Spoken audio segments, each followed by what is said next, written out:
On the news tonight, Minister of Communication gives update on name enrollment. Ogun State Police Command assures residents of adequate security during and after Easter celebration. Resident doctors dialogue on strike. Hello, good evening, and thanks for joining us in Channel 12 News tonight. My name is Idaresit Adedo. President Muhammadu Buhari warmly felicitates with former two-term president of Nigerian Guild of Editors and renowned communication strategist Malam Haliru Ibrahim Dantiye on his 60th birthday, April the 2nd, 2021, congratulating the veteran journalist for more than 40 years of service to his profession with many states. The president joins the Nigerian Union and Nigerian Guild of Editors in celebrating with Malam Dantiye, fondly called Baba, whose dedication to his profession and passion for development, communication impacted greatly on the dynamic media industry, regularly positioning him for more responsibility and leadership roles.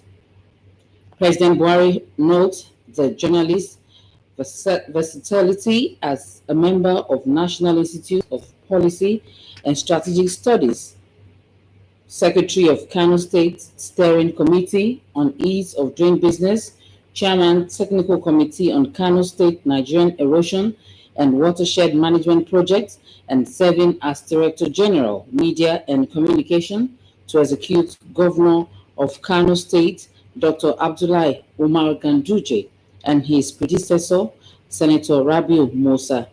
The president believes Malam Dantiye's experience could always be relevant in development, praying that the Almighty God will continue to bless him with longer life and good health.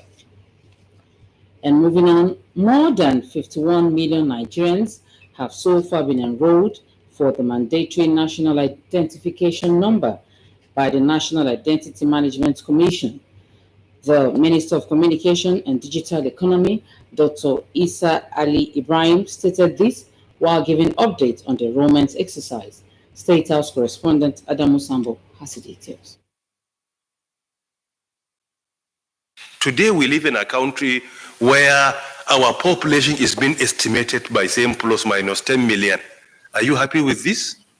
Nobody will be happy. Plus minus 10 million is enough to be a population of another country. The ongoing enrollment exercise for the national identification number, the minister insists, is critical towards achieving a complete and reliable database for Nigerian citizens. He reminded Nigerians to enroll in their own interest, warning that those yet to obtain the national identification number risk a 14-year jail term, as stipulated by the Nigerian Constitution. As the minister in charge of the sector, this is one of the most difficult decisions we have taken, but it becomes necessary in order to ensure we contribute our quota in making our country safe and secure for all.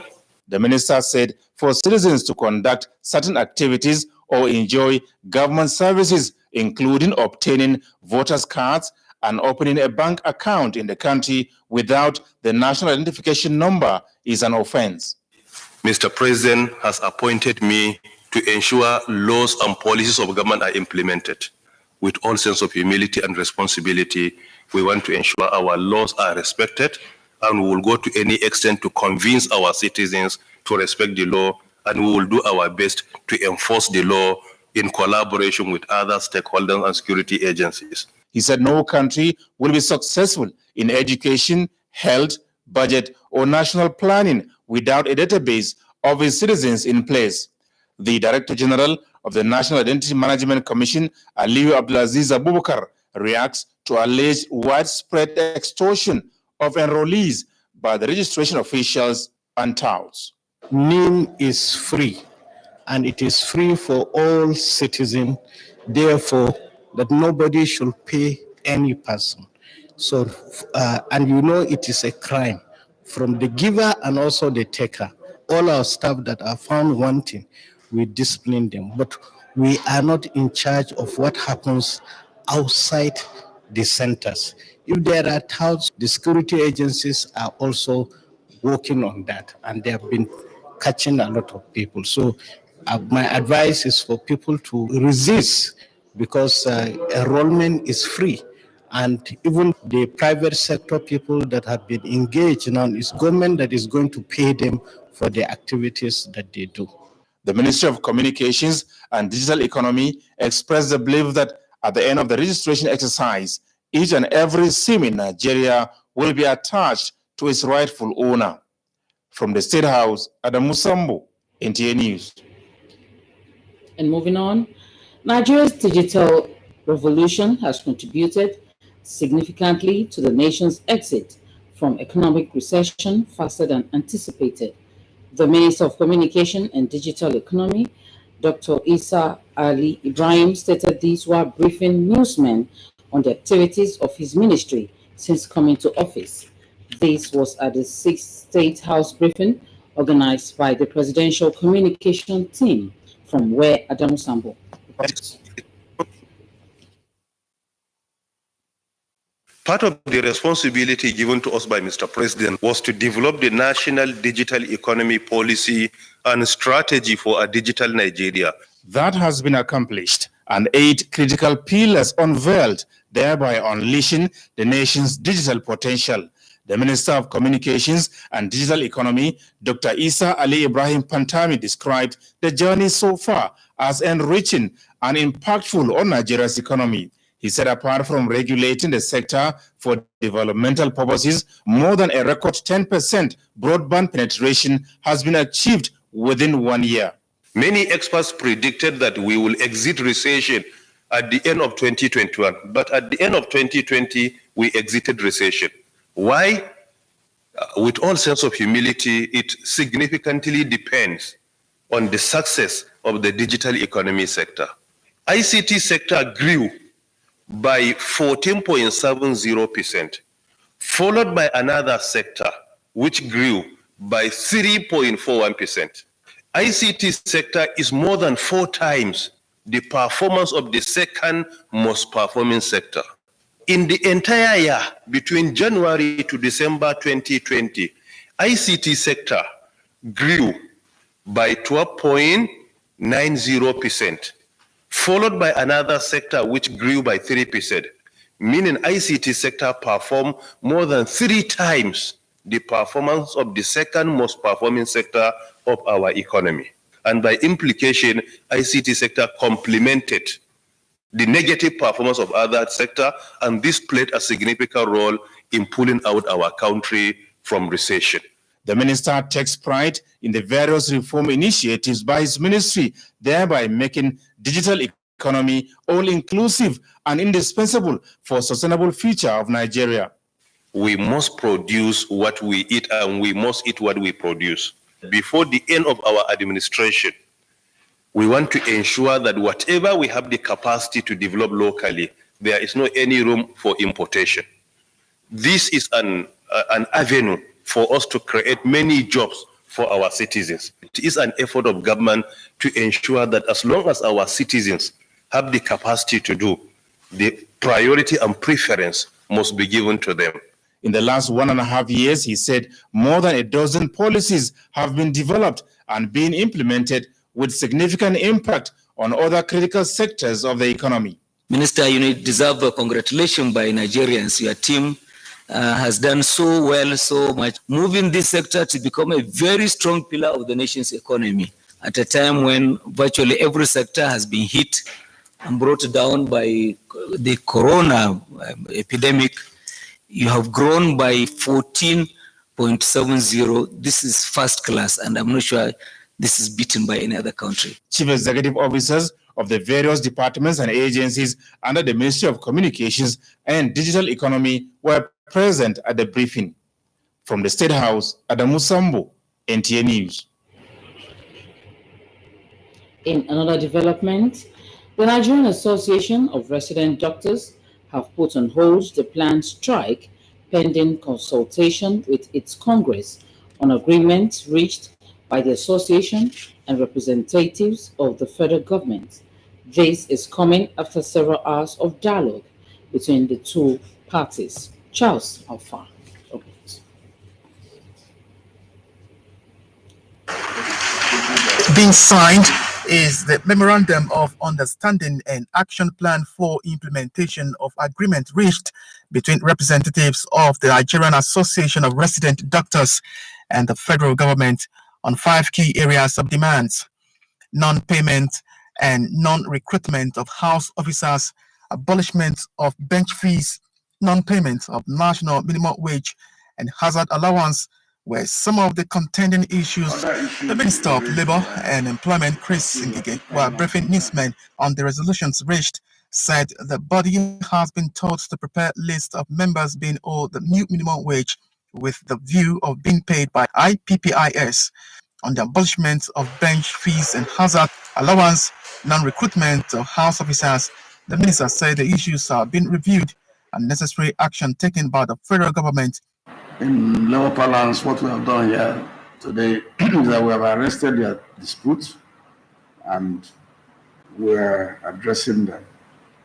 And we're happy that you understand. So I give you assurance that most of the things written here will be done. We've addressed some of the issues halfway, some two-third, one or two fully. But we have to go back and present the issues and the answers to our Congress.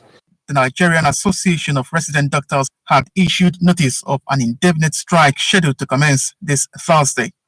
In Abuja, Charles Alpha, NTA News. The Ogun State Governor, Prince Dapo Abiodun, says his administration will deliver the first phase of the Agrocargo Airport, Ogun State, in the first quarter of 2022. The governor stated this during the pre-appraisal mission of development partners on the Ogun State Special Agro-Industrial Processing Zone project to the state. Yemi Dalimo reports. Representatives of development partners and major financiers of the Special Agro-Industrial Zone project in Ogun State, African Development Bank, and the International Fund for Agricultural Development at the high-level meeting with key stakeholders expressed the commitment of the financial institutions to the implementation of the project. We accepted because it's in line with what we are already doing. You know, the Value Chains Development Program, which is very successful in Ogun. So we wanted to take it to the next level. Ogun State Governor Dapo Abiodun and the state team leader of the SARS project, Dapo Okubadejo, while speaking on the need for Agrocargo Airport in the state, said the multi-dimensional project will not only explore advantages inherent in the African Continental Free Trade Agreement, but will also create more synergies with other relevant bodies to complement agro-value chain investments in Ogun State. This vision of ours is predicated on having a successful agro-value chain. And that is why we have been very, very bold, we have been very, very daring, we've been very, very ambitious. If we were to take serious economic advantage of this particular Africa Continental Free Trade Area, which is the single largest economic bloc in the globe, if we were to take advantage of that, then we need to ensure that our manufacturers are competitive. And part of making them being competitive is providing the facility. Ogun State Commissioner for Agriculture, Dr. Adeola Odedino, explains that the success of the project will attract more investors to key into various opportunities in its agriculture sector. This is intervention that will usher in new opportunities that transcend agriculture. So it's a value chain opportunity that will affect all sectors: aviation, cargo, new markets, transport, deep sea port. The host communities at the forum promise to support the vision of the state government for the benefit of the state, Nigeria, and the African continent. In Abeokuta, Yemi Dalimo, NTA News.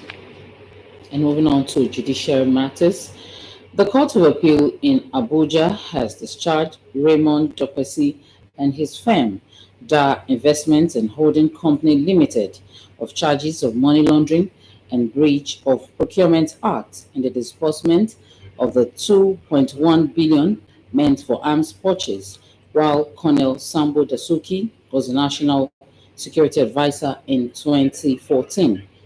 A three-man panel of Court of Appeal in two unanimous judgments Thursday upheld the two appeals filed by Dokpesi and Da Investments and set aside an earlier ruling of the Federal High Court Abuja, which rejected the no-case submissions made by the appellants. Justice Alfreda Williams, who read the judgment, held that the prosecution did not make out a prima facie case against the appellants and did not also establish the elements of the offenses to warrant the appellants to be called upon to enter defense. Dr. C and Da Investments were tried before the Federal High Court on a 7-count charge of money laundering and breach of Procurement Act by the Economic and Financial Crimes Commission, EFCC. And you're still on to Channel 12 News. More news after the break. Please stay with us. You want to see some magic? Let's blow some minds!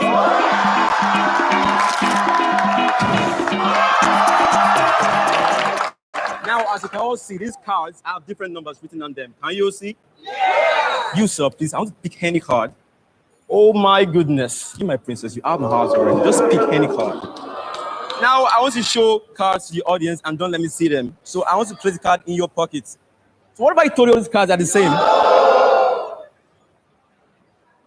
Okay, sir, I want to show us your card.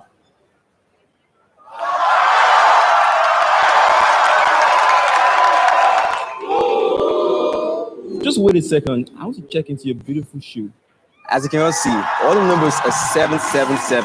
777 is the magic number. The whole sensational world of Globe now accessible through one code, *777#. Magic lives here. Welcome back and thank you for staying tuned. Ogun State government has inaugurated a regional security outfit code named Amotekun Corps as part of measure to strengthen security architecture in tackling insecurity in the state. Governor Dakwa Abiodun says his administration will by all means resist criminal activities in Ogun State. Lekon Agode. At the inauguration, Governor Dakwa Abiodun says the corps, conceived by Southwest governors as platform to guarantee peace and security in the region, is expected to complement efforts of the existing security outfits in fighting insecurity in the state. I expect nothing less than a superlative performance of duties from our operatives. They must diligently add value to strengthen the security of lives and property in Ogun State. In doing this, the operatives of the Amotekun are also expected to carry out their duties within the ambit of the provisions of the law establishing this outfit. You are also subject to the law, not above the law. Let the rule of law be your watchword and ensure that you respect the rights of citizens and residents of the state. A renowned literary icon and Nobel laureate, Professor Wole Soyinka, while leading others in commending the initiative, advocates effective synergy with other security agencies in the state to strengthen its operation. I want the Amotekun team to understand that we'll be watching you. As a representative of civil society said, we'll be watching you very closely to make sure you do not trample on the rights of citizens.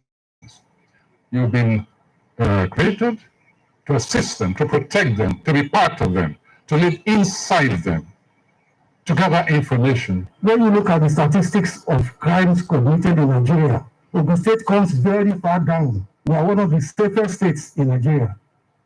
But we can't be satisfied with that. We want a totally crime-free state. Ogun State Commissioner of Police, Edward Ajogun, says the police and other security outfits in the state will collaborate with Amotekun Corps for the success of its activities. I want to assure His Excellency and the good people of Ogun State that we all work closely together in the area of sharing of information as well as in joint operations where necessary to ensure that we eliminate crime and criminality from the state. Highlights of the inauguration include decoration of Professor Wole Soyinka as Special Marshal of the Corps and presentation of operational vehicles and motorcycles to the State Commander of the Corps, Ajibola Akinremi. In Abeokuta, Lekon Agbonde, NTA. In view of the Easter celebration coming up on the 2nd to 5th of April 2021, the Ogun State Police Command wishes to assure residents of a hitch-free Easter celebration. Ogun State Commissioner of Police Edward Ajogun has tactically deployed large number of policemen across the length and breadth of the state with the mandate of ensuring crime-free Easter celebration. Among the special units deployed are Anti-Kidnapping Section, SWAT, PMP, to nip in the bud any incident that may want to raise its ugly head. The Ogun State Commissioner of Police, Edward Ajogun, while felicitating with Christian faithful in the state, enjoined them to reflect on the reason for crucifixion of our Lord Jesus Christ always, and appeal to the public to alert the police whenever they notice any strange faces, movements in their areas, in order to assist the security agencies to perform their duty to the optimal level. A 50-year-old man, Aziz Agbola, was on the 31st of March 2021 arrested by men of Ogun State Police Command for unlawfully parading himself as a legal practitioner. The suspect, a resident of Okwafo area of Badagry, Lagos State, was arrested while appearing as a counsel before Chief Magistrate B.I. Ilo at the Chief Magistrate Court, Agbara. His presentation in court aroused the suspicion of the Chief Magistrate, who invited the police to arrest him for proper interrogation in order to authenticate his claim of being a lawyer. Upon his arrest, the suspect was personally interrogated by the DPO Agbara Division, SP Dahiru Sailor, and he confessed that though he read law in the university, he had not been called to bar since he had not passed the law school examination. While the Commissioner of Police, TP Ajogun Awolowo, has ordered that the suspect be charged to court as soon as possible. And that report wraps up Channel 12 News. Thank you for watching. I'm Idari Sit at Date Open. Bye for now.